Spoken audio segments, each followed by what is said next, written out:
Good evening and thank you for joining us. I'm Kirsten Holmes. Steve Price has the night off. Tonight is the first night of Hanukkah. There's a celebration at Liberty Station in San Diego where they will be lighting the menorah really soon. But there's a lot happening for the whole family. News 8's Regina Ahn is there live joining us behind me. It's a beautiful setup behind you, Regina. Yeah, Kirsten, and it really is like a celebration out here at the Liberty Station, right by the ice skating rink.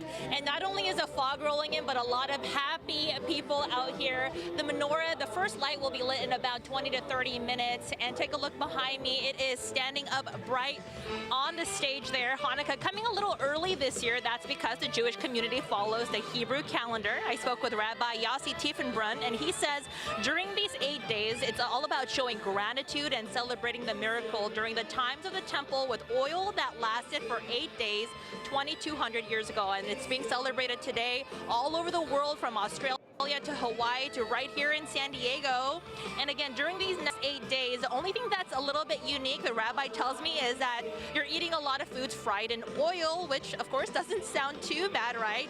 And the celebration will continue on tomorrow as well. A famous singer from Israel will be performing at the Humphreys by the Bay across the way here at 4:30. All of that information and more coming up on CBS8.com. For now, live here at the Liberty Station, Regina Ahn. Kirsten, back to you. All right, it looks like a lot of fun there, Regina, and I love the music. Thank you so much for taking us to that live look. All right, so the holiday travel rush is in full swing for people on the road and traveling by air. Take a look behind me. That is a lot of folks on the road, right? As people head home today, Dana Marie McNichol is at the San Diego International Airport with an update on one of the busiest travel weekends of the year. People I've spoke to today say it's a lot less hectic and busy than they expected. The Sunday after Thanksgiving is always a busy day for travel, on the roads and in the air.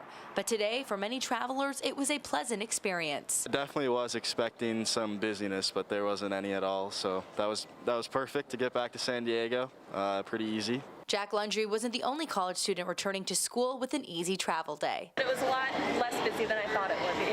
I expected it to be a lot more busy, to be honest. Less busy than I thought it would be. The security line was short all afternoon, and baggage claims saw the normal airport rush. The students were prepared for longer lines, and for a good reason. CBS 8 captured the same security line the day before Thanksgiving. The crowd extended way beyond the normal entry point.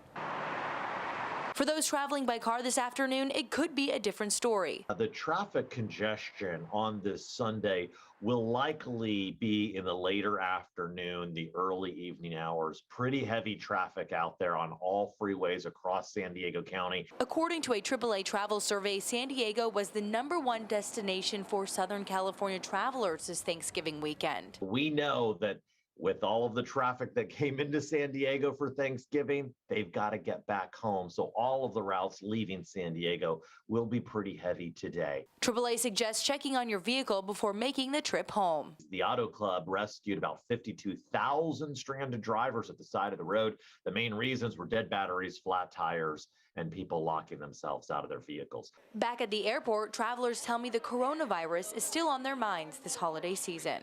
The crowds do fluctuate, they come and go, but from what I've seen, the lines are a lot shorter than most expected. In San Diego, Dana Marie McNichol, News 8. All right, so let's take a look at traffic conditions across San Diego. For the most part, it's smooth sailing on freeways across the county. However, if you're trying to get up north on the 5 to LA and Orange County, we're seeing some backups there. There was a crash on the northbound 5 north of Oceanside, and it is a slow go through the usual trouble spots in Carlsbad through Oceanside. Follow the News 8 app for the latest traffic updates. And San Diego police say they're making progress in their push to increase diversity in the ranks. They say recruits in each of the 3 2021 academy classes were the most diverse in its history. 68% of their new recruits are people of color. That's up 17% from last year. Chief David Nislett credited ideas such as the Women's Hiring Expo, pre-academy camp, and recruiting at historically black colleges and universities for that increase. 28% of this year's recruits are women, just below the department's target of 30%. And it has been a deadly holiday week on California's highways. CHP says 31 people have died in traffic crashes in its jurisdiction since the max enforcement period began on Wednesday night. Officers have also made 948 DUI arrests over the past 4 days. Last year, 50 people died on California highways over the Thanksgiving holiday, with 868 DUI arrests. The max enforcement period ends tonight at midnight.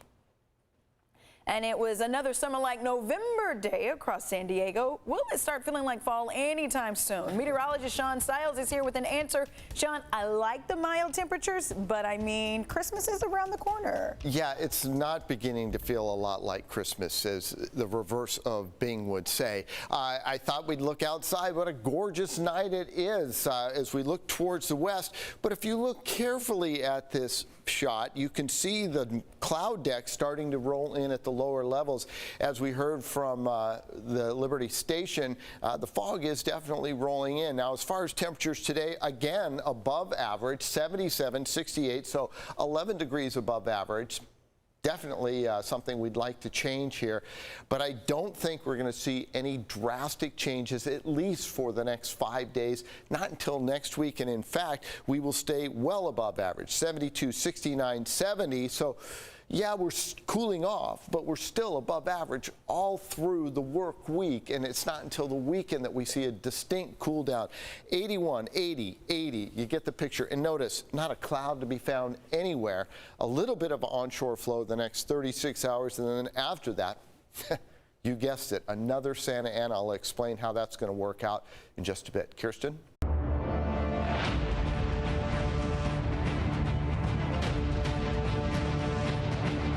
Comic-Con is wrapping up its third and final day, yet fanatics and cosplayers will be happy that an aspect of Comic-Con is definitely here to stay. It's the Comic-Con Museum in Balboa Park. Take a look. News 8's Ariana Cohen got an inside look. It's Comic-Con Special Edition Day 3, and this is the third day the Comic-Con Museum is open.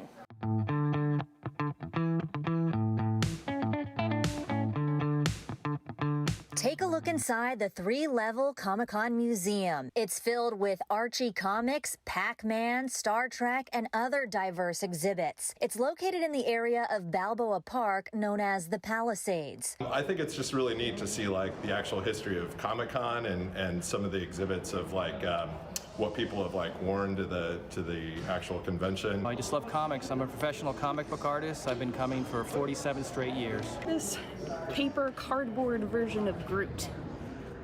You know, friends with rockets. So gets points for that. Some of these cardboard superheroes are created by 2 teenage brothers, including 14-year-old Bauer Lee. I'm really glad, especially after so many years of hard work, sort of what the finished product looks like. The museum not only has regularly rotating exhibits, but also offers creative hands-on workshops and classes. So you can learn about costuming, you can learn to be a costume designer, you can learn to be a sculptor, learn how to model figures for theater and movies. The Comic-Con executive director says they already have 15,000 museum members. Membership fees range from $50 to $1,200. Daily museum tickets are $14.95 for students and $19.95 for adults, with discounts for military members and seniors. We want to create some of the fun that you get, but also the opportunity to be educated, and that's what we have.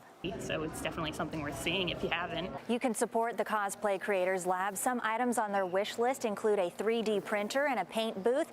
You can donate online, and some of these exhibits are just here for a few months. They plan to bring in new exhibits in January, so a lot more excitement here to come.